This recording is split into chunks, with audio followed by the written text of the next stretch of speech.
साथियों नमस्कार। मिशन विद्यादान के डिजिटल प्लेटफॉर्म पर आपका एक बार फिर से स्वागत है। मित्रों, मैं हूं पवन गोदारा, इंग्लिश लेक्चरर राजस्थान से। मित्रों, आज के सेशन में अपन करेंगे द वेस्टलैंड पोएम है मित्रों टीएस सीलेट की। इस पोएम के अपने मल्टीपल चॉइस क्वेश्चंस करेंगे।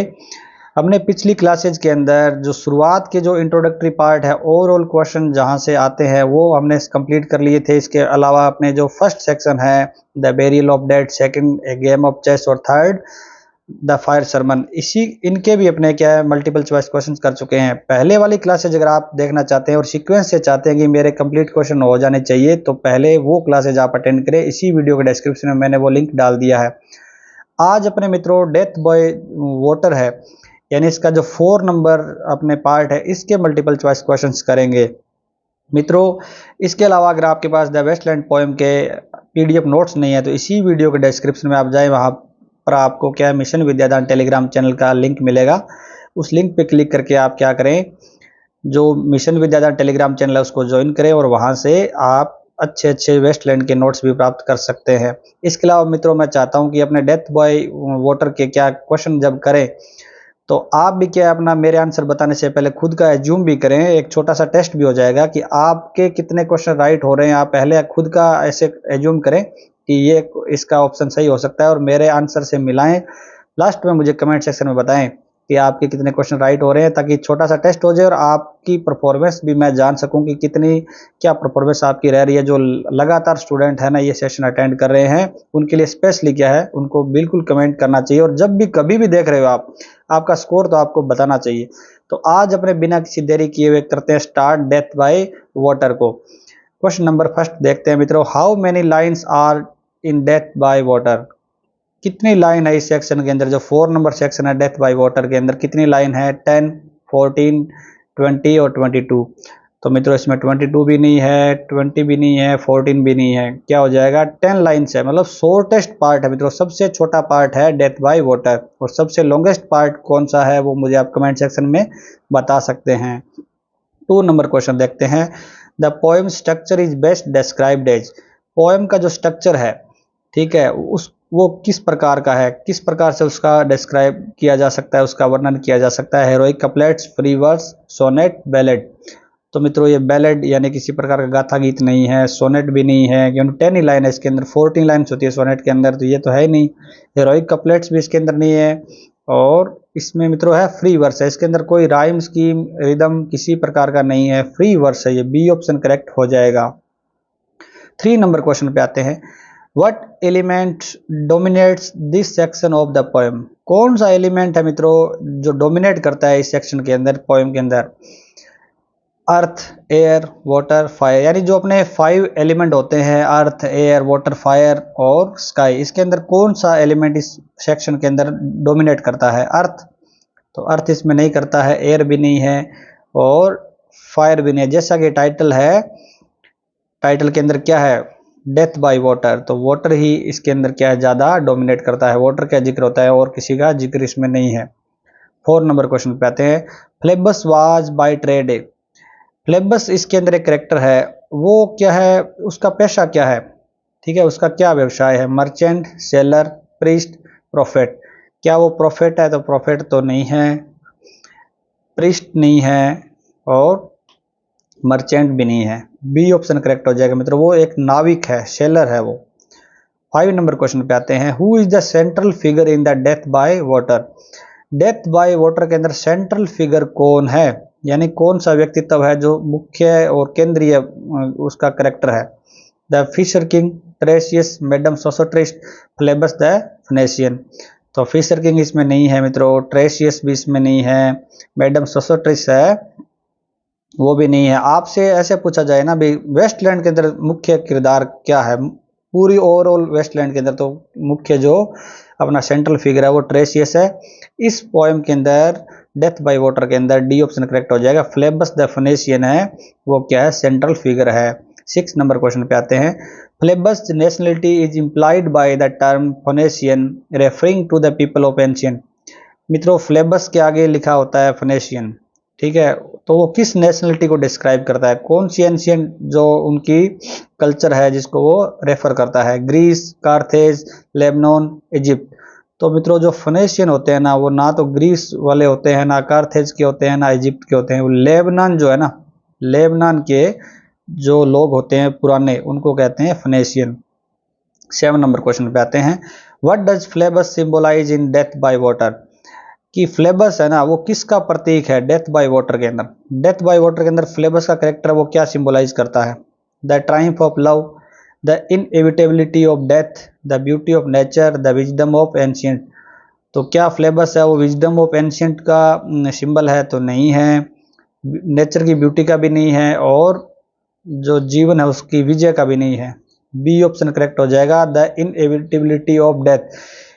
इनएविटेबिलिटी होता है अपरिहार्यता, यानी बहुत ज़्यादा जरूरी, जिसको टाला नहीं जा सके, यानी मृत्यु है उसको टाला नहीं जा सकता, वो क्या सिंबल है फ्लेबस का? बी ऑप्शन करेक्ट हो जाएगा। 8 नंबर क्वेश्चन पे आते हैं। What does the sea symbolise in the death by water? इस डेथ बाय वाटर के अंदर सी है वो किसका प्रतीक है, किसका सिंबल, किसको सिंबलाइज करता है वो? Eternal life, the cycle of life and death, the beauty of nature, the chaos of war. क्या वो वॉर की जो अराजकता है उसको सिंबलाइज करता है? सी तो नहीं करता है, ब्यूटी ऑफ नेचर को भी नहीं करता है, और शाश्वत जो जीवन है, इटर्नल लाइफ है, उसको भी नहीं करता है। बी ऑप्शन करेक्ट हो जाएगा मित्रों। जो अपने लाइफ की साइकिल है, जीवन का चक्र है, मृत्यु का चक्र है, जीवन और मृत्यु है का चक्र जो चलता रहता है, उसको सिंबलाइज करता है सी। ठीक है। 9 नंबर क्वेश्चन पे आते हैं। Death by water functions to remind readers of. Death by water है ना, वो रिमाइंड करता है रीडर्स को किसके बारे में? Political unrest, spiritual decay, industrialisation, literary modernism. क्या वो साहित्यिक आधुनिकतावाद को करता है? तो नहीं करता है। औद्योगिकीकरण को भी वो बिल्कुल भी रिमाइंड नहीं करवाता है, और ना पॉलिटिकल अनरेस्ट है उसको करवाता है। बी ऑप्शन करेक्ट हो जाएगा। जो आध्यात्मिक रूप से जो डिके हो गया, पतन हो गया, उसको क्या करवाता है? हमें रीडर्स को वापस रिमाइंड करवाता है। जो हमने पहले सीरीज के अंदर जो फर्स्ट सेकंड थर्ड के अंदर सेक्शन में अंदर बार बार इसका स्पिरिचुअल डिके का अपनी बात कर रहे थे, तो वो वापस डेथ बाय वाटर के अंदर भी क्या है, रिमाइंड अपने हो जाती है वो चीजें। 10 नंबर क्वेश्चन पे आते हैं। What does Phlebas forget in death by water? कि फ्लेबस है वो क्या भूल जाता है डेथ बाय वाटर के अंदर? The cries of girls, the profit and loss of life, the beauty of the sea, wisdom of the ancient. तो क्या वो विजडम ऑफ एंशियंट को भूल जाता है? तो नहीं भूलता है। ब्यूटी ऑफ द सी को भी नहीं भूलता है, जैसे टेक्स्ट के अनुसार। क्राइज ऑफ गर्ल्स को भी नहीं है। बी ऑप्शन करेक्ट हो जाएगा मित्रों। वो प्रॉफिट एंड लॉस है ना, जो लाइफ के अंदर उसका जो बिजनेस है, उसके जो प्रॉफिट और लॉस सारा सारा उसके डेथ के टाइम वो भूल जाता है। तो बी ऑप्शन इसका करेक्ट हो जाएगा। मित्रों आपको इतने अच्छे अच्छे क्वेश्चंस मिल रहे हैं, तो आशा करता हूं कि आपने वीडियो को लाइक और चैनल को सब्सक्राइब तो कर दिया होगा। ये काम मित्रों आप जरूर करें, ताकि क्या मुझे भी, मेरा भी मनोबल बढ़े, और लगातार मैं आपके लिए नई नई अच्छी अच्छी चीज़ें और इम्पोर्टेंट जो चीज़ें हैं वो लेके आता रहूं। 11 नंबर क्वेश्चन पे आते हैं। Phlebas profession suggest Eliot's critique of. Phlebas का प्रोफेशन है ना, वो सजेस्ट करता है, क्या बताता है कि इलियट है वो क्या है, आलोचक है किसके? रिलीजन के, कॉमर्स के, साइंस के, आर्ट के। तो फ्लेबस का प्रोफेशन है ना, आर्ट भी नहीं है, साइंस भी नहीं है, रिलीजन भी नहीं है, उसका कॉमर्स है। हमने इसमें देखा कि इलियट है ना, कॉमर्स का जो है ना वो विरोधी है, वो जो व्यापारिक लेन देन करते हैं लोग और आध्यात्मिकता को जो भूल गए हैं, यानी स्पिरिचुअलिज्म को भूल गए हैं और कॉमर्शलाइजेशन के अंदर बहुत ज़्यादा डूब गए हैं, उनका वो क्या है, क्रिटिक करते हैं, यानी आलोचना करते हैं। तो बी ऑप्शन करेक्ट हो जाएगा। 12 नंबर क्वेश्चन पे आते हैं। What is the significance of the phrase consider Phlebas? कि उसको याद करो उसको, फ्लेबस को याद करो। ठीक है, ये इस फ्रेज का क्या महत्व है? A call to admire his achievements, a warning about the inevitability of death, a celebration of his life, a critique of his choices. तो उसकी चॉइसेस की आलोचना का तो ये कंसिडर फ्लेबस नहीं है, और उसके सेलिब्रेशन का भी नहीं है, और उसके कोई अचीवमेंट है ना उसके एडमायर करने के लिए भी इसका यूज नहीं किया गया। इसका यूज इसलिए किया गया है, ये हमें जो रीडर है ना उसको वार्निंग देता है कि जो फ्लेबस है ना वो भी मर गया। ठीक है, तो हर कोई व्यक्ति है वो मर जाएगा। इनएविटेबिलिटी ऑफ डेथ, यानी जो मृत्यु है वो निश्चित है, उसको टाला नहीं जा सकता। ये एक प्रकार की वार्निंग है। तो बी ऑप्शन करेक्ट हो जाएगा। नेक्स्ट 13 पे आते हैं। फ्लेबस डेथ इवोक्स विच क्रिश्चियन सिंबल? फ्लेबस की जो डेथ होती है, ठीक है, वो क्रिश्चियन के किस प्रकार के सिंबल या किस प्रकार की जो क्रिश्चियनिटी के अंदर जो परंपरा है उसको इवोक करती है, प्रकट करती है? बैप्टिज्म, क्रूसिफिकेशन, यूचरिस्ट और रेजरेक्शन। रेजरेक्शन मतलब वापस पुनरुद्धार होना, तो वो तो नहीं है, ना यूचरिस्ट है, ना क्रूसिफिकेशन है। मित्रों, बैप्टिज्म होता है क्रिश्चियन के अंदर एक परंपरा होती है जिसके अंदर जल के द्वारा किसी व्यक्ति को शुद्धिकरण किया जाता है, उसके ऊपर जल छिड़का जाता है। जैसे हिंदुइज्म के अंदर गंगा जल छिड़का जाता है, उसी तरीके से बैप्टिज्म के अंदर चर्च के अंदर जब एंट्री करते हैं तब उसके ऊपर जल छिड़क के उसको शुद्धिकरण किया जाता है। उसी प्रकार फ्लेबस की जब सी के अंदर वाटर के अंदर क्या हुआ है, उसकी डेथ हुई है, तो इसी तरीके से वो क्या है, इवोक कर रहा है बैप्टिज्म को। ए ऑप्शन करेक्ट हो जाएगा। नेक्स्ट 14 पे आते हैं। The myth of Phlebas functions as a warning against. जो मिथ है मित्रों ये फ्लेबस की जो कथा है ये फंक्शन करती है एज ए वार्निंग, चेतावनी के रूप में। किसके विरोध में? प्राइड, ग्रेटिट्यूड, मेटलिज्म और फेथ। गर्व के विरोध में और कृतज्ञता के विरोध में और विश्वास के विरोध में। ये किसी नहीं है, मेटलिज्म हो जाएगा, सी ऑप्शन करेक्ट। भौतिकतावादी जो चीजें हैं, भौतिकतावाद है ना, इसके खिलाफ क्या है, ये फंक्शन करता है, ये एक तरीके की चेतावनी है। सी ऑप्शन करेक्ट हो जाएगा। 15 नंबर क्वेश्चन पे आते हैं। The poem suggest that death. Poem हमें सजेस्ट करती है, छोटी सी 10 लाइन की पोएम है ये, डेथ बाय वाटर। ये सजेस्ट करती है कि डेथ है ना वो क्या है, offers clarity, erases identity, grants fame, ensure salvation. कि डेथ से क्या है, सेल्वेशन हो जाता है, मोक्ष हो जाता है, तो नहीं, इस पोएम में इसी प्रकार की कोई बात नहीं है। ग्रांट्स फेम, प्रसिद्धि मिल जाती है मौत के बाद, तो नहीं है। और क्लैरिटी मिल जाती है, नहीं है। बी ऑप्शन करेक्ट हो जाएगा मित्रों, इरेजेज आइडेंटिटी। जैसे डेथ होती है तो हमारी पहचान है ना वो क्या हो जाती है, समाप्त हो जाती है। बी ऑप्शन करेक्ट हो जाएगा। 16 नंबर क्वेश्चन पे आते हैं। The speaker's purpose in recounting Phlebas fate is to remind us of our own. Speaker का पर्पज है कि फ्लेबस की जो किस्मत है ना उसको याद करने का पर्पज है कि वो हमें भी याद करवाए। क्या हमें याद कराए? हमारी वेल्थ, नॉलेज, मोर्टलिटी, फेम। कि क्या वो हमें हमारी संपत्ति याद करवाना चाहते हैं? नहीं। क्या नॉलेज को? नहीं। क्या हमारी प्रसिद्धि को याद करवा रहे हैं? नहीं। जो फ्लेबस की किस्मत है ना उन, या फ्लेबस का जो करेक्टर है उसके द्वारा हमें हमारी जो मृत्यु है ना उसको ध्यान दिलाना चाहते हैं, मोर्टलिटी को वो याद करवाना चाहते हैं। सी ऑप्शन करेक्ट हो जाएगा। नेक्स्ट 17 नंबर पे आते हैं मित्रों। The phrase forgot the cry of girls suggest. इसके अंदर एक फ्रेज है, ये forgot the cry of girls, वो सजेस्ट करती है कि गर्ल्स होता है मित्रों, सीगल पक्षी जो होता है, एक बर्ड होता है जो समुद्र के अंदर रहता है, वहीं से वो मछलियों का शिकार करके वहीं रहता है, उसकी चाय चाट को भूल गया है। कौन? Phoenician sailor. तो उस वो क्या कारण है उसका? Loss of hunger, loss of memory, indifference to nature और बी एंड सी। तो क्या होगा? हंगर की वजह से तो वो भूला नहीं है, लेकिन मित्रों इसके अंदर बी ऑप्शन हो जाएगा, उसकी मेमोरी है ना उसका लॉस हो गया है। बहुत ज़्यादा मल्टी वर्क करने के कारण उसकी मेमोरी सही काम नहीं कर रही है, इसलिए वो क्या है, जो क्राई ऑफ गर्ल्स है उसको वो भूल गया है, सुन नहीं पा रहा है। इसके अलावा सी ऑप्शन भी हो जाएगा इसके अंदर, वो इनडिफरेंस भी है मित्रों, नेचर के प्रति, नेचुरल जो चीज़ें हैं ना उनके प्रति बिल्कुल भी इनडिफरेंट है। तो डी ऑप्शन करेक्ट हो जाएगा, बी एंड सी। इसके अलावा हमने पीछे क्वेश्चन किया था कि वो क्या चीज़ भूल गया है, तो इसमें मैंने आपको लॉस एंड प्रॉफिट ऑप्शन कराया था।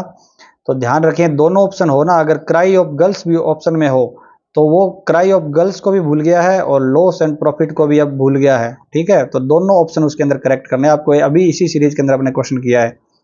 18 नंबर क्वेश्चन पे आते हैं। What does the line a current under sea picked his bones in whisper signify. हमारे इसी अपने डेथ बाय वाटर के अंदर एक लाइन है, a current under sea picked his bones in whispers. कि एक ना धारा है, समुद्री जल धारा है, समुद्र के नीचे क्या है उसकी हड्डियां हैं उसको उठा लेती है, बड़े धीरे धीरे उठाती है उसको। वो क्या सिग्निफाई करता है? Beauty of the ocean. क्या वो समुद्र की ब्यूटी को सिग्निफाई करता है? The inevitability of decay. क्या वो जो मृत्यु है, ठीक है, विनाश है, उसकी अनिवार्यता को दिखाता है? या ट्रायम्फ ऑफ ह्यूमन स्पिरिट। क्या ह्यूमन की जो स्पिरिट है उसकी विजय को दिखाता है? या विजडम ऑफ एंशियंट, या जो एंशियंट की विजडम को दिखाता है? तो डी ऑप्शन इनकरेक्ट है, सी भी इनकरेक्ट हो जाएगा और ब्यूटी ऑफ द ओशन भी इनकरेक्ट है। मित्रों इसका मतलब यही है कि वो धीरे धीरे डूब रहा है, यानी मर रहा है, वो जो लहरें उसको उठा रही है। एक बार अपने समुद्र के अंदर गहराई में जाते हैं तो वापस ऊपर आते हैं ना, तो धीरे धीरे वो उसको समुद्र की लहरें ऊपर उठा रही है, इसका मतलब वो जा रहा है। ये क्या बता रहा है कि डीके है ना, यानी मृत्यु है, वो निश्चित है, उसको टाला नहीं जा सकता। तो बी ऑप्शन करेक्ट हो जाएगा। 19 नंबर क्वेश्चन पे आते हैं। What is the primary theme of death by water? मुख्य थीम क्या है डेथ बाय वाटर का? The power of love, the inevitability of death and decay, the beauty of the natural world, the triumph of human spirit. क्या human spirit की विजय है? तो नहीं है। Beauty of the natural world नहीं। Power of love की भी बात नहीं है। बी ऑप्शन करेक्ट हो जाएगा। मुख्य थीम इसका यही है कि जो मृत्यु है ना वो इनएविटेबल है, यानी उसको टाला नहीं जा सकता, और जो डीके है, विनाश है, पतन है, उसको भी टाला नहीं जा सकता। नेक्स्ट 20 नंबर पे आते हैं मित्रों। The death by water end with the address of the poet to. जो डेथ बाय वाटर है उसके अंदर पोइट है ना वो किसको एड्रेस करता है लास्ट के अंदर? क्रिश्चियन और ज्यू, जेनिटाइल और जहुआ, जेनिटाइल और ज्यू, जेनिटाइल और जेंटल।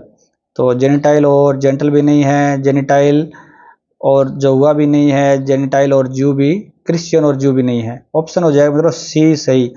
लास्ट में वो जेनिटाइल और ज्यू है ना उनको संबोधित करता है। अब मित्रों इसमें ज्यू तो होता है यहूदी, और जेनिटाइल क्या होता है? जो गैर यहूदी है, यानी जो यहूदी नहीं है, गैर यहूदी है, उनको सभी को, यहूदियों को छोड़ के अलग जो भी रिलीजन वाले हैं वो जेनिटाइल कहते हैं, और जो ज्यू है उनको ज्यूइश कहेंगे, यहूदी। तो उन्होंने यही बोला है कि जेनिटाइल हो या ज्यू हो, जैसा इतना बड़ा फोनेशियन सेलर है प्रसिद्ध, वो ही मर गया तो सभी की डेथ है ना वो निश्चित है। तो सी ऑप्शन करेक्ट हो जाएगा। मित्रों आज है ना अपने 20 क्वेश्चन किए हैं। आपके 20 क्वेश्चन में से अब कितने राइट हुए हैं? आप कभी भी इस सेशन को अटेंड कर रहे हो, कभी भी आपको कमेंट सेक्शन में बताना है कि आपके कितने क्वेश्चन राइट हुए, ईमानदारी से बताएं, ठीक है। इसके अलावा अभी ये सीरीज मित्रों जारी रहेगी लगातार। अगला पार्ट अगर आपको देखना है तो इसी वीडियो के डिस्क्रिप्शन में मैंने अगले पार्ट का लिंक आपको मिल जाएगा, वहां से आप अगले पार्ट पे जाएं और क्वेश्चन है कंप्लीट करें द वेस्टलैंड पोएम के। मित्रों अगर आपको ये कंटेंट और कम समय ऐसा लगा ना हमारा टाइम सेव हुआ है, फालतू के अंदर किसी प्रकार की हमारा टाइम वेस्ट नहीं किया गया है, तो वीडियो को लाइक अवश्य कीजिएगा। और स्कूल लेक्चर से संबंधित या यूपीएलटी ग्रेड से संबंधित या जहां पे भी आपके सिलेबस में वेस्टलैंड लगती है और आपको लगता है कि ये सेशन बड़ा ही प्रॉफिटेबल है, तो उसको शेयर भी अवश्य कीजिए, चाहे आपके पास टेलीग्राम, व्हाट्सएप कोई भी ग्रुप हो। और सब्सक्राइब करना बिल्कुल भी नहीं भूलना है मित्रों। सब्सक्राइब करेंगे तो मेरा मनोबल बढ़ेगा और लगातार आपके लिए अच्छे अच्छे कंटेंट मैं लेके आता रहूंगा। और एक प्यारा सा कमेंट मित्रों, चाहे थैंक यू का कमेंट करें, लेकिन छोटा सा कमेंट एक जरूर करें, ताकि मुझे लगे कि स्टूडेंट वास्तव में एक्टिव है और एक ग्रेटिट्यूड भी फील करते हैं। या आप मतलब मित्रों बेनिफिट ले रहे हैं, थोड़ा पता भी चलना चाहिए ना भी बेनिफिट हो रहा है कि नहीं हो रहा है, या ऐसे ही मैं मेरा टाइम वेस्ट कर रहा हूँ। तो कैसे भी करें आप ना, छोटा सा मतलब 5 सेकंड में टाइम नहीं लगेगा, 5 सेकंड आप कमेंट के लिए निकालें और पोस्ट कर दें, और रिप्लाई आपको पता ही है कि हमेशा रिप्लाई आपके पास आएगा। तो लाइक शेयर सब्सक्राइब और कमेंट करते रहे और मुझे एक्टिवेट रखें, ताकि आपके एग्जाम तक है ना आपके लिए इतना कॉन्फिडेंस बढ़ा दूं मैं आपको कि आपके सक्सेस है ना उससे आपको कोई दूर नहीं कर सकेगा। ठीक है, लगातार अगर हमारे सीरीज को आप अटेंड करते हैं, लाइक शेयर सब्सक्राइब और कमेंट करके मुझे भी लगातार एक्टिवेट रखते हैं, तो बिल्कुल आपको भी पॉजिटिव रिजल्ट मिलने वाला है। तो मित्रों लगातार पढ़ते रहना है और पक्का आपका सिलेक्शन हो जाएगा, मेरी विशेष आपके साथ है। और लाइक शेयर सब्सक्राइब और कमेंट करने वालों को स्पेशली ब्लेसिंग मेरी ओर से और गॉड से भी आपके सफलता के लिए मैं प्रे करता हूँ। Okay, good luck, best of luck.